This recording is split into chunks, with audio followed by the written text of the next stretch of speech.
and welcome to episode 17 of Football Match 2014 with Aston Villa. And as you can see, we're still here. We've managed to survive the off-season. We're back to stable, so I don't know, maybe it's just a clean slate. They've said top half finish again, and I'm going to try and get it this year. Don't want to let the guys down. Let the board down, because I think I will be sacked this year if I don't. Like last year was a real warning. So we've got to book up our ideas.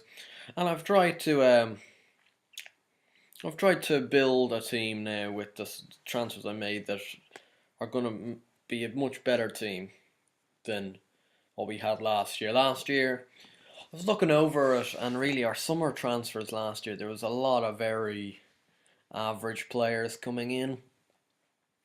And some guys that just, like I bought in 3 or 4 regens that were just never going to play first team football. As for this year, I've picked more kind of experienced guys that are going to be in the team and possibly starting. So anyway, we will get into that first, because that's what you guys will want to see. Transfer history. On the outs, a lot of outs, a fair few ins as well, but we'll go on the outs first. Fabian Delph left to Wolves for 1.5 million. He wasn't a bad player, but just wasn't really up to our calibre anymore, and I decided to let him go. Joshua Webb went back out on loan to Southampton this time, so he's making a step up there in the Sky Bet Championship. They've got Victor Valdez. Bloody hell, they've got Valdez and Ranieri as manager, and yet they're in the bloody Championship. Wow. Anyway, no, sorry about this. about Webb. So hopefully he's going to play a big part for them. Callum Robinson going back out on loan, and Kim Stokes going back out on loan. Ciro Capuano, Tonev, Jedsteer, Calder, Calidabo, and Marco Brighton all being released on freeze. And Janoy Danasian left on a free transfer to Crewe, which wasn't ideal because I actually thought he wasn't the worst. But anyway, it's a shame, but we did let him go. The big probably money move on the outs was Joris Agore, who left for Granada for 10.75 million. He was getting a bit unhappy, and I have to say I was getting a bit unhappy with him. He picked up a big injury last year, and he made a lot of errors, which I wasn't really happy with. So I decided to let him go. 10.75 million, well, I think a good price for him. Eddie Rance, Jerome Williams, Liam Lewis all going out on loans. Liam Lewis looks quite a prospect, coming through the Aston Villa youth setup. Been out on loan a couple of times now. He's back at Yeovil in the Championship this time, and hopefully he can do a job there. 4.5 star potential. Gail Kakuta went to Swansea for 1.2 million. Brought him back a couple of years ago for nearly 500k. And he made scarce appearances. Like, he made a couple, but he really was a backup player. So I feel for 1.2 million we got a good deal for him. And then I think it's just the rest is loans. Mark Cochrane, Brad Unwin, Joseph Marsic, Robbie Dunbar, Abdul Razak, Gordon Wallace, and Ignacy McQuail all going out on loans, which brought in 13.53 million for ourselves, in which we spent 6.68. We had a overall budget of around 7 million, so still got a little bit in the bank, but not much. So anyway, we'll get on to the ins now. First in was Anthony Knockhart, or Knockhart, whatever you want to call it, for 4.5 million from Avant de Guingamp. It's my best French accent. They signed him from Leicester last season for 2.2 million after he had a good season in the Championship, and I've brought him back to England with a 4.5 million move. He's not too bad at all. He's 3-star current, 4-star potential. Not a bad pre-season. 4 appearances, 1 goal, 6.68 rating. So he's just kind of shadowing in, and also he's a very, very helpful player in terms of variety. He can play pretty much everywhere, he can pretty much play everywhere up front. He can play striker, behind the striker, kind of on both wings midfield wise, and he can even kind of play as the centre mid, I think, if trained.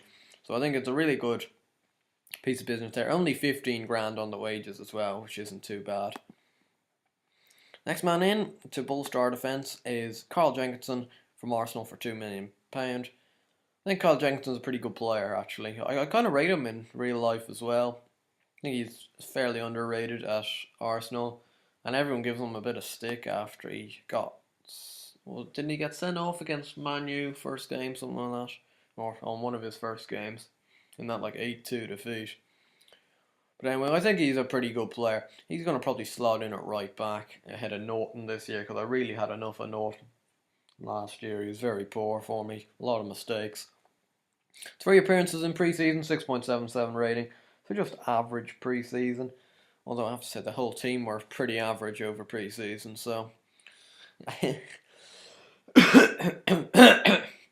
Sorry about that. But anyway, I'm hoping he can do well. Put in Josh McEachran on a free transfer from Chelsea. He's a youngster that's apparently highly regarded in real life, as along with being highly regarded in this game. He spent a couple of years out on loan. He had a pretty good 2014-2015, where he was on loan at Premier League club Ipswich. Made 32 appearances, 6.77 rating, and ever since they've loaned him out to both the Sheffield clubs, who are both in League One now. Anyway, and he was making hay down there, so hopefully he can make the step up. Probably not going to be a first teamer yet, but a good rotation option. Next man in on a loan was Miralem Pjanic from Arsenal. This guy I think they signed in the game from Roma, for 10.25 million, and he's made very few appearances for them, and he didn't make any appearance. Well, he made 2 cup appearances last year. None in the league though, so I decided to snap him up on loan. Why not? Like, he's quite good. Like, he is a good little player. He's going to be playing in the midfield role as an advanced playmaker, which I think is his best. 3 pre-season, 3 appearances, 1 assist, 6.73 rating. Again, average, but I'm hoping he can do well. Next man in, I was really pleased to be able to sign Sadio Mane, back on loan from Manchester City. You guys know from previous seasons, I loaned him out last year for the second part of the season. I loaned him in January. Played 16 times in the league, 7 goals, 2 assists, 7.04 rating. So I wasn't going to turn down the chance to snap him up again. Really good player. Pre-season, cracking pre-season, 5 appearances, 3 assists, 1 man of the match, 6.94 rating. Looks a really good player, and he's going to be slotting in on that left wing side pretty comfortably. Next man in was Josip Marsic, who we've immediately loaned out. He's just a young right fullback who we picked up after he was released by Hajduk Split over in Croatia. He's 4-star, so I'm surprised Hajduk let him go, but we're just going to give him a punt, see how he does. 15 determination, 16 teamwork, or 13 teamwork, 16 work rate. So they're kind of good stats to make him progress. Like, he has the determination to want to progress, but I suppose at 19 years of age, he probably has to make a bit more of a step this year and progress really well. Next man in was another loan, Demencio Berardi from Manchester City. This guy just gives us a bit more options up front. It's not just Benteke anymore. And he's on par with Benteke nearly, but he's better than Andy Vyman as a backup. Youngster, Manchester City bought him from Sassuolo, who are in the Serie B. Are they still in the Serie B? Yeah, they're in the Serie A. Obviously got promoted. And he's been on loan at a couple of clubs. He was on loan at Fulham last year in the Premier League. Scored 8 goals, 3 assists in 26 league games. So he obviously has a bit of pedigree about him. And we'll be using him in dribs and drabs. We've signed him on a rotation deal. So hopefully he won't get annoyed. Sorry about that, if we don't play him all the time. But I think he's a good guy to get in on loan. Next man in is a bit controversial, but I think it's well worth it. Patrice Evra for 150k. I really couldn't pass this opportunity up. Patrice Evra, no matter whether you love him or hate him, he's still a pretty good player on game, even though he's 35 years old. I think he's just a solid player, and he's the kind of guy we've lacked. We've had Andrew Robertson at left back, who's really still making kind of rookie errors that he should have gone by now, but isn't. Ever since the game started, has had three really solid seasons at Man United. Last year he only played 22 games, but still a 7.16 rating, so hopefully he can fit into our team and really make a difference. 2 appearances in pre-season, 6.95 rating. And we'll go into the pre-season, which was, to say, fairly dodgy. Wasn't the best pre-season. We started off with a 2-1 defeat to Victoria Cologne. Jack Grealish with our only goal. We then beat Union Berlin 2-1. Will Hughes and an own goal on the score sheet. We then beat Münster 3-2. Tommy Huddleston, Stephen Diffus and an own goal. We then lost 5-3 to St. Gallen. Anthony Knockhart, Nick Viergever and Gael Kakuta scoring for ourselves. Then beat Feyenoord 2-0, Nathan Baker and Christian Benteke on the score sheet. Beat Leyton Orient, our feeder club, 3-2, Nick Viergever, Christian Benteke and Will Hughes. And then last but not least, we beat Hull 1-0, Jack Grealish with another goal. He had a pretty good pre-season, I'm not going to lie. Don't know what to say though. He's not really progressing as much as I hoped he would. But I still will be using him in dribs and drabs, as he can play now competently out on the right wing. So I can play him out there. Anyway, today is the first league game and it's at home to Stoke. And you're kind of looking at the rest of our start. And really we've got to try and beat Stoke so we don't get off to a terrible start. Like we've got Chelsea at home afterwards, then Arsenal away. Charlton away in the Capital One Cup, then Newcastle away, City away. Like they are all tough fixtures for finally playing Wigan at home. Bit of respite, but then Liverpool again. So it's going to be tough, but we're going to have a look at the team I've gone for today. In goals, we are starting David Gutierrez ahead of Sergio Romero. Sergio Romero really annoyed me last year. He made a lot of mistakes, and Gutierrez is really good. I know he's only 18. And it can be risky playing a youngster. Played him once last year, conceded 4 goals. That's not great. But I'm going to give him a go. If he does terribly, we can still bring in Romero. Back four of Evra, Baker, Viergever and Jenkinson. Ron Vlaar is out suspended. This is the new formation I've gone for. We've got 2 deep line playmakers. One on defend, one on support. And then an advanced playmaker support in the middle of them. Then a winger on support, a winger on attack, and an advanced forward. So it's midfield 5 of Mane, Hughes, Pjanic, Coquelin, and Knockhart with Benteke up front. Huddleston and on the bench we've got Romero, Robertson, Westwood, Grealish, Norton, Huddleston, and Berardi. So I would have said that's a very solid, solid bench as well, which I think is going to help us out. We will need to pick a couple of numbers for... Don't quite know who. Patrice Evra. He needs a number. He's going to get the number 28. Can we not give him anything lower? No, he's not a number 11, is he? No, we'll just give him the number 28 then. So, we'll head into today's game now at home to Stoke. They're playing a 4-5-1. They've just got, instead of a flood 3 midfields, they've got a defence midfielder. Let's see, is this all correct? Key goals, duty classic. Yeah, that seems about right. I'm going to ask, as per usual, Ben Petty for his advice. I'm going to tell the boys that last time we lost to Stoke, so go out and there and get your revenge on them. Going to start today's game. Start season 4, I think. It's now season 4 of this series. Arnautovic has hit the bar. They're a really early warning sign for ourselves.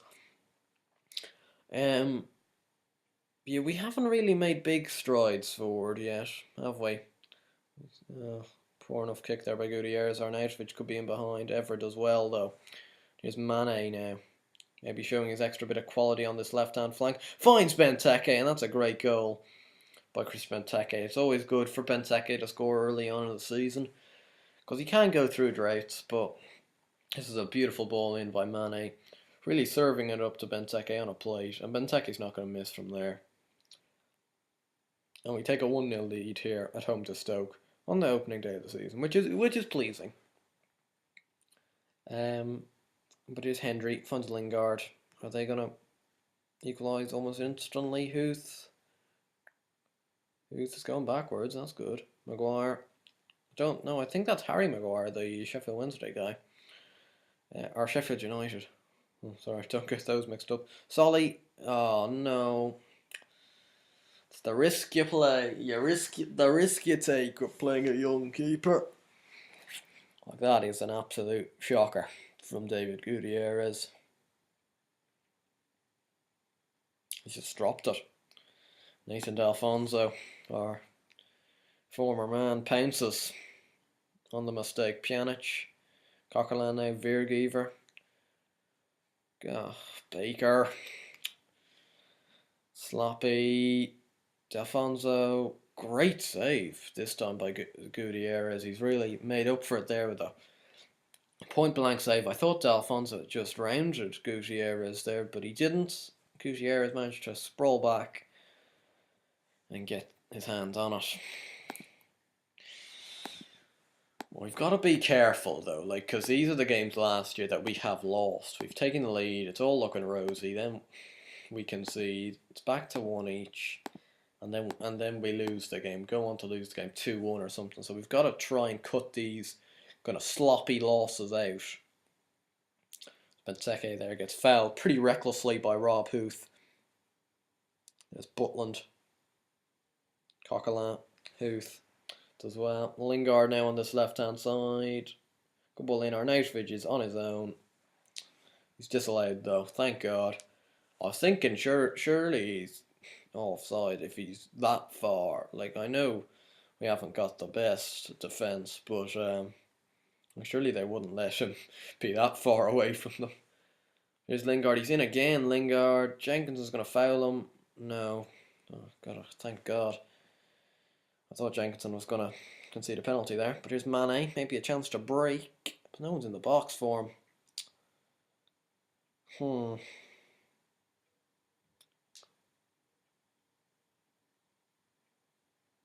Everett, Mane.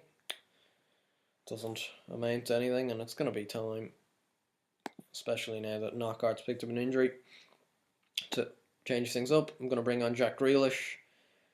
I'm going to swap Will Hughes in there and bring off Pjanic for Huddleston. There's Solly. Changes haven't been made yet, and here's D'Alfonso. No, please, thank God. Gutierrez there with a solid save. Well, at least he's done better than Romero there. Romero usually just palms that into the back of the net. Really, there he probably should have been trying to find Carl Jenkinson, but it falls to Mane now on this left hand flank. Finds Benteke once more. That's fantastic from Mane. This Mane-Benteke partnership, hopefully it can keep on producing like this, because that's excellent from Mane, who swings the ball in. Benteke's in heaps of space. He's not going to miss those. Those are just gimmies for Christian Benteke. And it's 2-1. Benteke's got 2. Mane's got 2 assists. Happy days so far, as long as we can hold out. Because I have to say, still, our live commentary record is probably one of the worst ever known to man. We've barely ever won a live commentary. Here's Shotton, swings it in. Baker gets it away well. Shotton again. Shelby, Arnautovic, Adam. There it is. Finally a live com victory. Oh, relief, thank God. Benteke with the man of the match because of his 2 goals. Sadio Mane, though, playing at a fantastic 7.8 with his 2 assists. Oh, thank God. I have to say I'm just in relief really that we've won a game on a live commentary. So it's a good start to the season, though. We do now sit in second place. That's obviously not going to last, but hopefully we can keep up. We can hold our own. Maybe try and get a point or two out of those games. Get through in the Capital One Cup. Now we'll just have to see how it goes. Next game will be the game at Anfield away at Liverpool on the 1st of October. Yeah, so that should be a good game, and yeah, I'll see you guys back for that one. Thumbs up for the win today, and subscribe to the channel if you want to. So that's all for me. I'll catch you guys later.